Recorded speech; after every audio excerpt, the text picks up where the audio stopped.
2014 के पहले मुश्किल से 20-22 लाख घरों में पाइप से गैस पहुंचता था।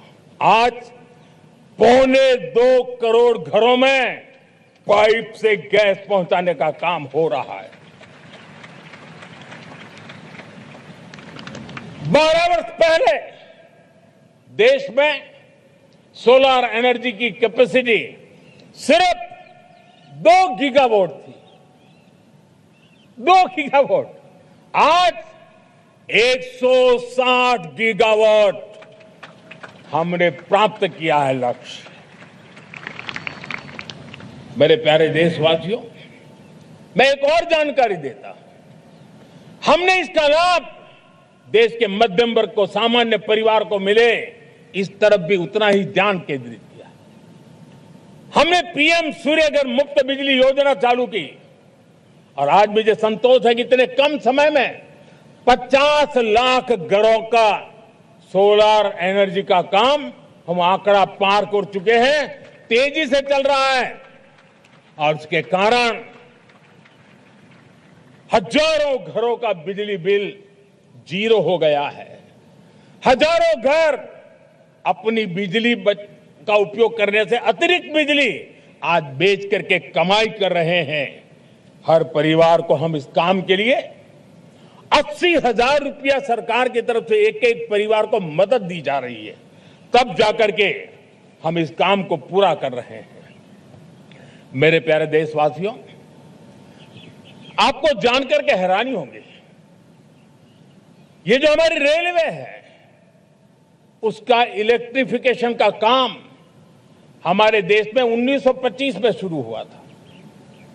1925 में इलेक्ट्रिफिकेशन का काम शुरू हुआ, लेकिन 90 साल में 1925 से लेकर के 90 साल में सिर्फ 30% रेल का इलेक्ट्रिफिकेशन हुआ था। यानी 90 साल में 30%। हमारी रफ्तार देखिए, लक्ष्य को पाने के लिए हमारी दौड़ देख लीजिए। हमें इन एक दशक के अंदर 100% काम पूरा कर दिया। 90 साल में 30%, 10 साल में 70%, ये होता है काम। और इसके कारण डीजल जो हमें बाहर से लाना पड़ता है उसकी बचत हुई। बिजली से हमारी ट्रेनें चली, पर्यावरण को फायदा होने लगा। मेरे प्यारे देशवासियों, हम यहां से नहीं रुके हैं। हम दुनिया के अंदर पीछे रहना नहीं चाहते। पिछले दिनों आपने खबर सुनी होगी, भारत ने ईंधन का नया क्षेत्र को भी छू लिया है। देश ने पहली हाइड्रोजन से चलने वाली ट्रेन शुरू कर दी है और मुझे खुशी है, ये सबसे लंबी ट्रेन है और सबसे ताकतवर ट्रेन है और दुनिया में हाइड्रोजन ट्रेन के क्षेत्र में भी भारत ने अपना झंडा गाड़ दिया है। प्यारे देशवासियों, पिछले 10-12 साल हम लगातार 2047 के लक्ष्य को पाने के लिए दौड़ रहे हैं। एक के बाद एक सोपान सिद्ध कर रहे हैं। हमने सोचा भी नहीं था कि हमें इसमें भी कुछ मुसीबतों का झेलना पड़ेगा। पिछले 10-12 वर्ष में कितने संकटों का सामना करना पड़ा। कोरोना जैसी वैश्विक महामारी ने पूरी दुनिया को चिंता में डाल दिया था। सारी व्यवस्थाएं चरमरा गई थी। कोरोना से बाहर निकले, युद्ध की विभीषा की खबरें आने लगी। कहीं यूक्रेन तो कहीं पश्चिम एशिया, हर जगह पे तनाव का माहौल। और पता नहीं भविष्यवेत्ताओं ने तो न जाने क्या क्या घोषणाएं कर दी थी। देश को डराना, देश को भयभीत रखना, देश को चिंतित रखना, इसी में कुछ लोगों को आनंद आता है। वैक्सीन नहीं मिलेगी, कोविड में लोग बचेंगे नहीं, कुछ भी नहीं होने वाला।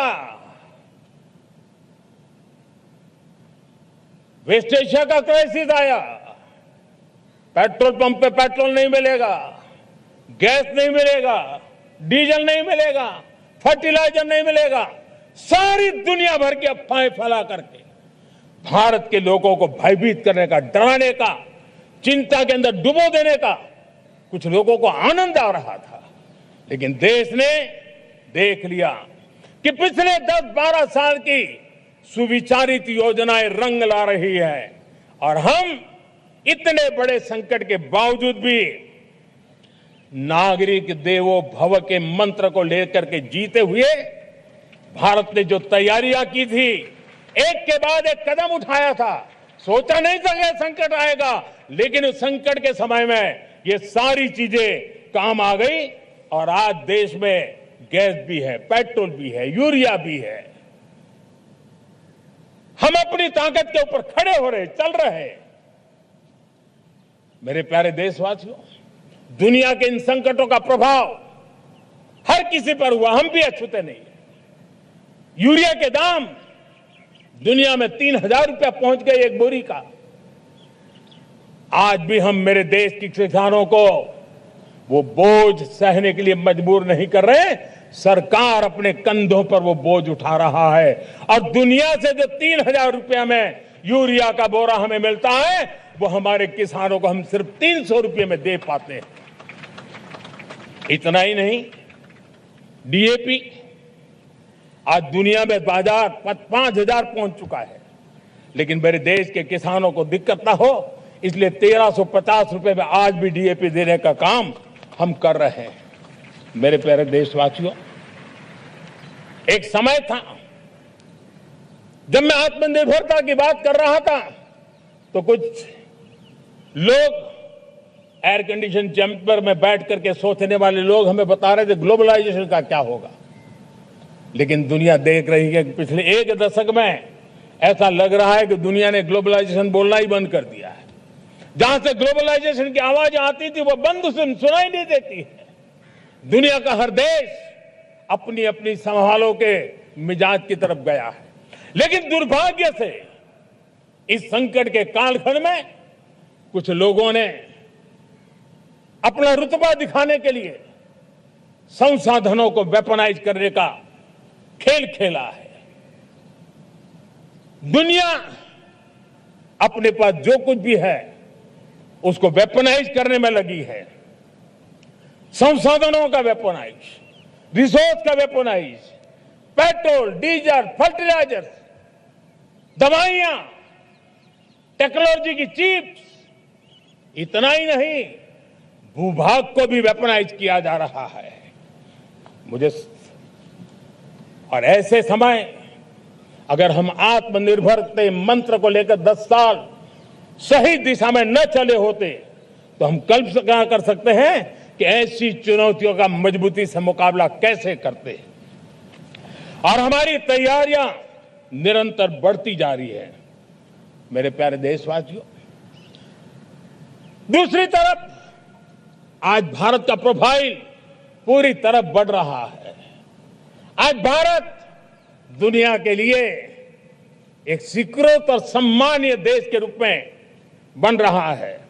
भारत के पास स्थिर पॉलिटिकल मैंडेट है, स्थिर सरकार है, भारत का वाइब्रेंट लोकतंत्र है, भारत का मजबूत न्याय तंत्र है और हम सबको दिशा देने वाला भारत का संविधान है।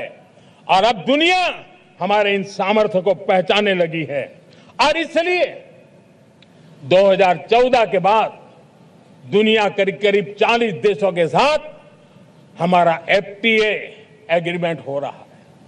अब देखिए कितना बड़ा अवसर आया है। लेकिन ये जो ट्रेड एग्रीमेंट्स हुए हैं ये एक बहुत बड़ा अवसर है और इसलिए खास करके मैं मेरे एमएसएमईज को कहना चाहूंगा कि हमें इस मौके को छोड़ना नहीं है। दुनिया में हमें पहुंचना है। भारत के उत्पाद की हर चीज विश्व के बाजार में पहुंचे। और चाहे हमारा टेक्सटाइल हो, हमारी मशीनरी हो, हमने दवाइयां हो, हमने मौका छोड़ना नहीं है। लेकिन वैश्विक जो पैरामीटर्स हैं, उस पैरामीटर को हमें पार करना होगा। हमें दुनिया से जो मिलता है उसे अच्छा देना पड़ेगा, दुनिया में जो मिलता है उसे सस्ता देना पड़ेगा। और पंजाब के लुधियाना से लेकर के तमिलनाडु के तिरुपुर तक हमारा टेक्सटाइल सेक्टर दुनिया में पहुंच सकता है।